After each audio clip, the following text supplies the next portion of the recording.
Hey Raptors, Mr. Lassiter here with you, and we're going to continue talking about the Byzantine Empire here in this video. This will wrap up a little bit of what you have seen in your book, and will connect to what we've been talking about in class. The idea that empires in the post-classical period were reconstituted, oftentimes on the traditions of our classical empires. And the Byzantines are a perfect example of this. They refer to themselves as the Eastern Roman Empire, building upon the traditions of Rome, which had split. So while Roman rule and traditions died in the West, as that part of the empire fragmented, they were preserved in the Eastern Roman Empire, and especially in its capital, Constantinople. And we talked a lot about this with Justinian, and we'll get back to that in a little bit. While the popes in Rome were independent of secular power, though, the Byzantine Empire was appointed, he would appoint the Patriarch of Constantinople, and he would even intervene in doctrinal disputes. We referred to this as the concept of Caesaro-papism, if you remember. So that was the ideology where the vesting of political and religious authority under a single figure, and that was the emperor of the Byzantine Empire. We do see early on religious differences and disputes throughout the Byzantine Empire. This region of the world, Christianity had not spread completely through, but polytheism is quickly eliminated. Under Theodosius, he basically destroys all the Roman temples and basically institutes Christianity across the board. And so we see it kind of slowly taking shape, that Christianity is going to become the state religion of the Byzantines. The Council of Nicaea in 325 also addressed many of the Christian beliefs and heresies that were present in the church, and kind of put to rest some of the big concerns that were seen. This here showing the Council of Nicaea. But while the threat of political and religious power prevented the Byzantine Empire from breaking up, they did face serious outside threats. Following the Sassanids, the Muslim Arabs took the wealthy provinces of Syria, Egypt, and Tunisia from the Byzantine Empire and converted their people to Islam for the most part. Again, remember that was kind of a slow process, but it did. These losses permanently reduced the power of the Byzantine Empire. And we can see this in the maps I showed you in class. Byzantine Empire in 600, very strong, dealing with the Sassanid threat. But by 867, dealing with the Islamic threat, they begin to shrink. On the religious and political fronts, the Byzantine Empire also experienced declining relations with popes and princes of Western Europe. There are several patriarchs of the early church, the Patriarch of Constantinople and Alexandria, Antioch, and Rome, and a couple others.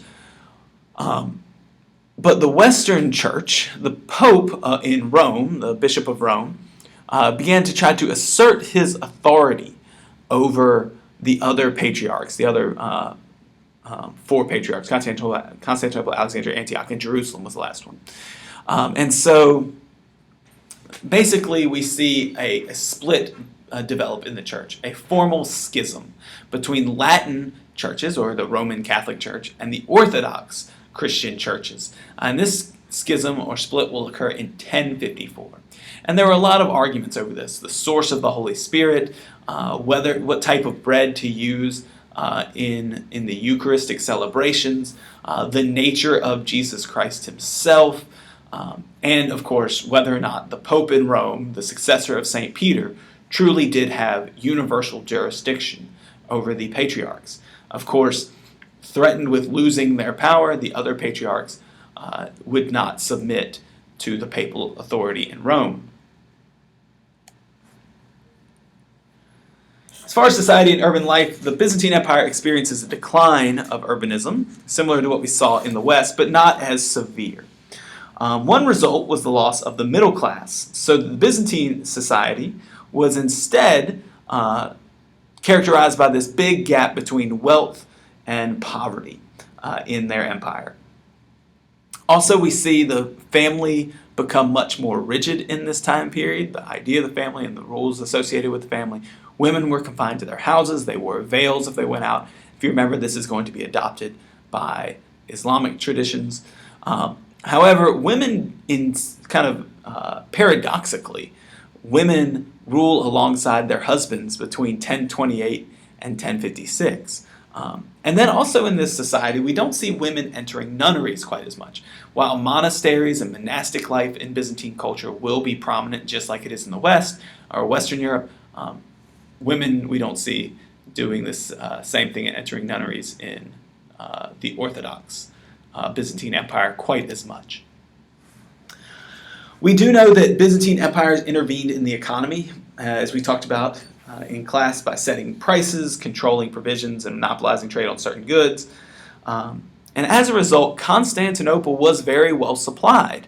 And the cities and the rest of the empire kind of lagged behind in terms of wealth and technology because this central authority was controlling all of this wealth. Also, we know it may have also stagnated some of their technological developments.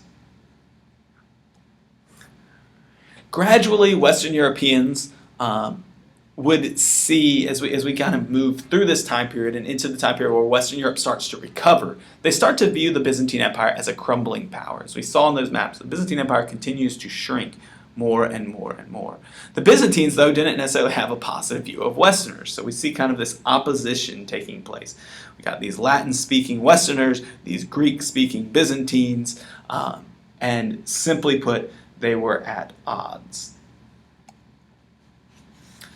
As far as the cultural achievements of the Byzantine Empire, the biggest of these was the code of civil law that builds upon Roman laws and edicts. And this was done under Justinian, who lives just before this post-classical era. And we call these laws in total the Code of Justinian, which we have talked about in class. And this would actually become a basis really for Western European civil law as well. Byzantine architecture is also noteworthy. They developed a technique for making domed buildings like the Hagia Sophia, which you see there on the right. Now, when the Hagia Sophia was built, it would not have had these minarets, if you see where my mouse is, or my mouse pointer is. Those minarets are built later on or after 1453, when the Ottomans take Constantinople and the Hagia Sophia is made into a mosque. When we get to the Renaissance era, the Italian Renaissance architects will adopt the dome in 15th and 16th centuries for Western European architecture. Also, in the 9th century, we see two Byzantine missionaries, Cyril and Methodius. And they're going to preach to the Slavs in an area known as Moravia, or the modern-day Czech Republic. And they spread this message with a new script that they developed, a new writing system called Cyrillic, named, of course, for Cyril. I'm sure that Methodius was very upset about this. But this Cyrillic script is still in use, basically, as we see in Eastern Europe and Orthodox communities there. A further break from the Latin West. All right, guys, that's it. Hopefully this let you know what you missed in your notes or what you need to fill in, the ideas you need to look at. Keep in mind the comparisons that we have between Western Europe and the Byzantine Church throughout this, and the Byzantine society throughout this lecture and what we're going to come up to pretty soon. Have a good day.